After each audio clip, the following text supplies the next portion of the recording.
pas, une pierre, un chemin qui chemine, un reste de racines. C'est un peu solitaire, c'est un éclat de verre, c'est la vie, le soleil. Dans l'actualité du jardin, les plantes dont va vous parler Philippe Collignon ressemblent a priori à toutes les plantes. Oui mais non.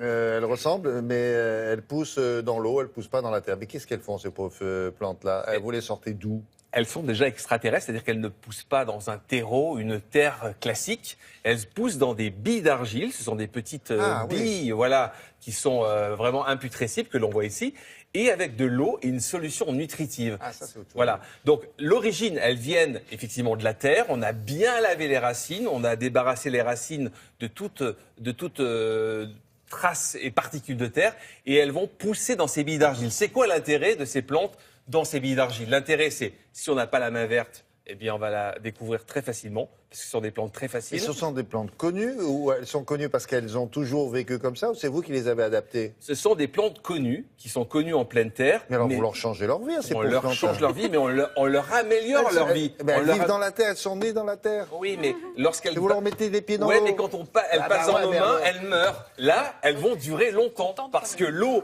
est adaptée, l'engrais est adapté, donc on a, une fois par mois, on rajoute de l'eau, c'est tout ce qu'on a à faire.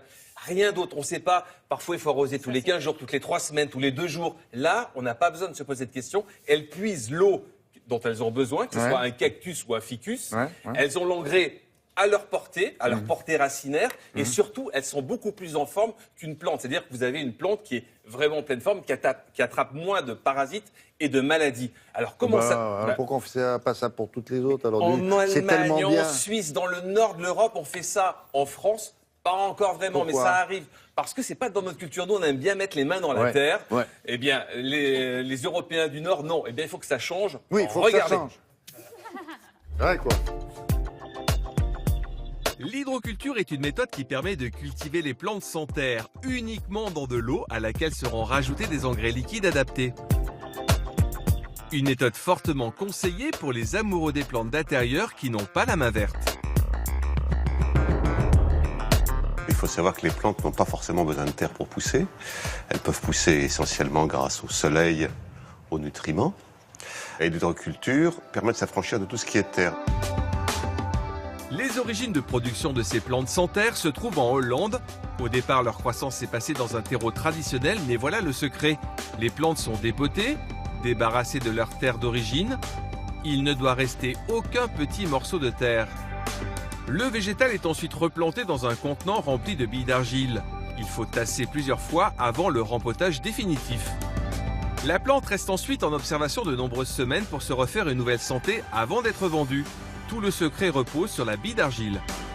La bille d'argile est parfaitement neutre, donc pas de salissure, évidemment pas d'odeur, pas de champignons à la base de la terre, donc pas de pourrissement.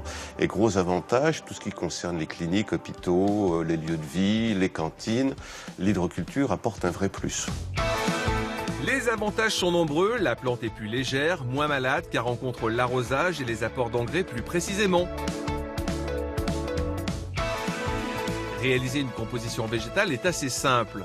Prenez un contenant étanche, fixez la jauge qui contrôle le niveau d'eau, positionnez vos plantes esthétiquement sans les retirer de leur pot d'origine, la reprise serait compromise. Remplir ensuite de billes d'argile et apporter les engrais spécifiques à l'eau, arroser. Un des grands avantages aussi de ce genre de composition, c'est surtout moins de rempotage.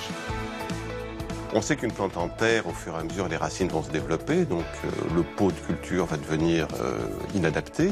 Il va donc falloir changer de pot de culture. Cette nécessité n'apparaît pas dans le cas de l'hydroculture.